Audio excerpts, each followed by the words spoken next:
Hi everyone, in this video we are going to make sugar-free meringue cookies. So we have a big bowl, and what we're going to do is we are going to separate our egg yolks from our egg whites. And the way we're going to do that,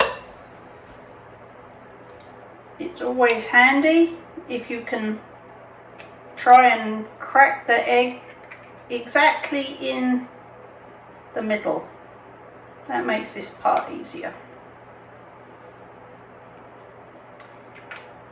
If you've ever had problems with whipping egg whites successfully before, there's one thing you need to be very clear about, which is where most people slip up, and that is that their bowl and their beaters or anything that they use is not completely clean. If there is the slightest hint of fat or egg yolk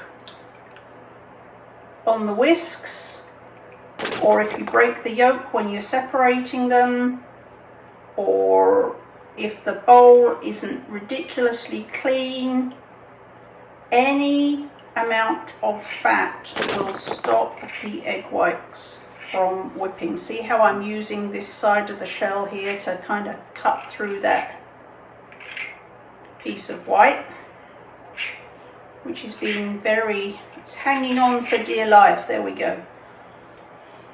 So if you break a yolk and you get a speck of yolk in there, put them in a container, put them in the fridge, and use them for scrambled eggs or an omelette tomorrow, because your egg whites will not whip with even the slightest bit of fat in there. So these are going to go in the fridge to add to my eggs or omelettes tomorrow. I've got my egg whites in here. I'm going to add the lemon juice, and I am going to whisk. I do have a stand mixer. I don't know, I like doing a hand mixer, and this doesn't take a huge amount of time, so I'm doing it with this. If you have a stand mixer, have at it, and what you're going for is stiff, dry peaks, and I'll show you what that looks like in a minute.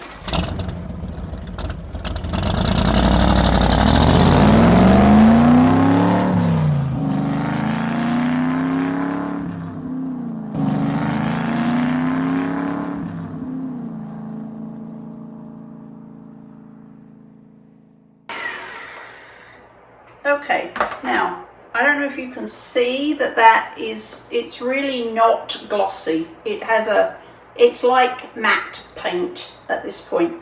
The other way to know if your egg whites are completely done is to hold the bowl upside down, and they won't move. So there you go.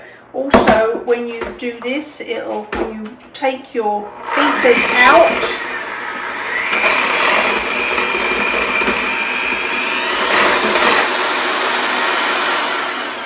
you will see all of the trails left in there, and they will just sit there. They won't disappear again.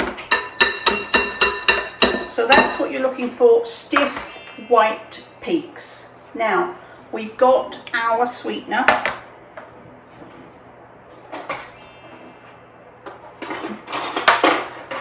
Oh, it's too big. And we're going to add this a spoon at a time, and we're going to whisk really well in between each addition.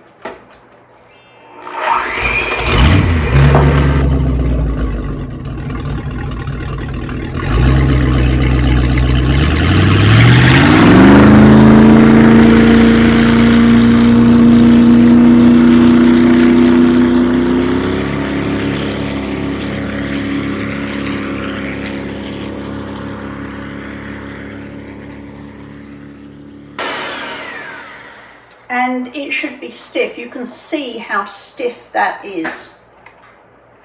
and it also will be very glossy. It's no longer matte paint. We've got whatever that shiny paint's called. That's what we got here now. So super stiff. Your trails will be peaky and traily, and it won't move.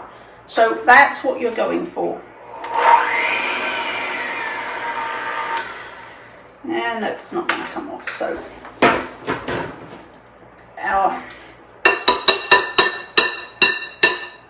should we give these to the cameraman? Okay, so here comes the fun part. Like there was any part of this class that wasn't fun. We are going to pipe. This isn't one that you can really spread out. You do need to make little blobs because otherwise it will take a long time to dry out. The cameraman is screwing his nose up because he really doesn't enjoy the super sweet things. Although I have to say the marshmallows did disappear. So I don't know why. These really aren't that much different. So, because I'm assuming that you ain't all cake decorators and you might not have the right stuff, here's the I don't have decorating stuff hack, is to use a large Ziploc bag. And then what we're going to do is to snip off the corner. If you've got a proper piping bag and you've got nozzles and you want to make them pretty, have at it. If you're going to eat them, serve them as cookies, then you probably want to do that. But since the point of this class is to make them as an ice cream mix-in, you just need to get blobs. They don't need to look fantastic, but you do need to pipe them out, and I'll show you in a minute how you could spoon them out instead. So we're gonna get our Ziploc bag and we're gonna pile a bunch of our meringue into one corner, and you might actually find it easier to cut the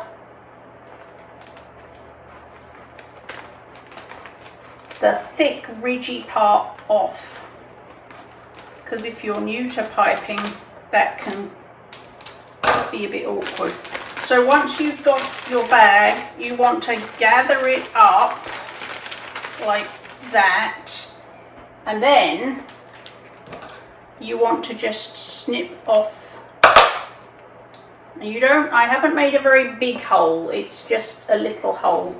Once you get piping, you'll get used to how big a hole you need. And then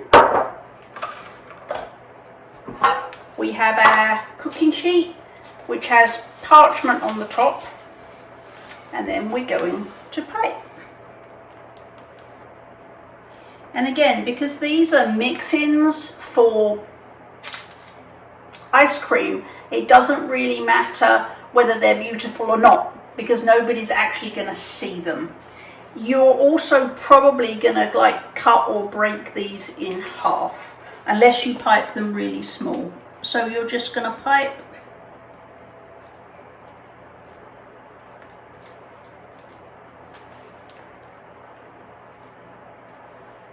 a bunch of dots on your tray.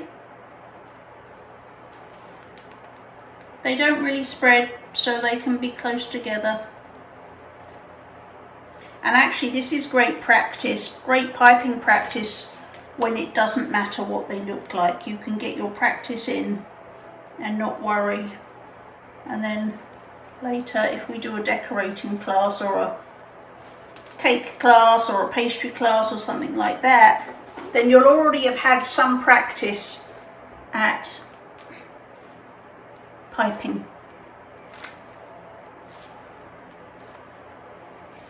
So I'm not going to make you carry on watching me do that, but I am going to show you how, if you can't deal with the whole piping thing at all, you just want to get 2 teaspoons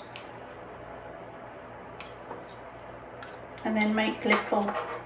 This is going to take you longer to do this, but if the piping thing really freaks you out, a little bit on a spoon and then just push it on the tray, and because it doesn't matter what they look like, you'll be good. The only thing, because you're baking them, the only thing is that you do want to get them roughly the same size as each other so they take the same time to bake. So that's also an option if you don't want to do any piping at all. So that's how to make your meringue. That's how your choices for getting it onto your baking sheets. And we've got our oven on 225, and you put them in the oven for 2 hours, and then you turn the oven off and you leave them in the warm oven overnight or the rest of the day. If the meringues are still sticky, like in the morning, leave them in the oven until you're dry. So you don't want to think about making meringues really the day before you need them or the day of. Really, if you could bake them like 3 or 4 or 5 days ahead of time, that's going to make sure that you do have properly dried meringues by the time you get to churning them into your ice cream.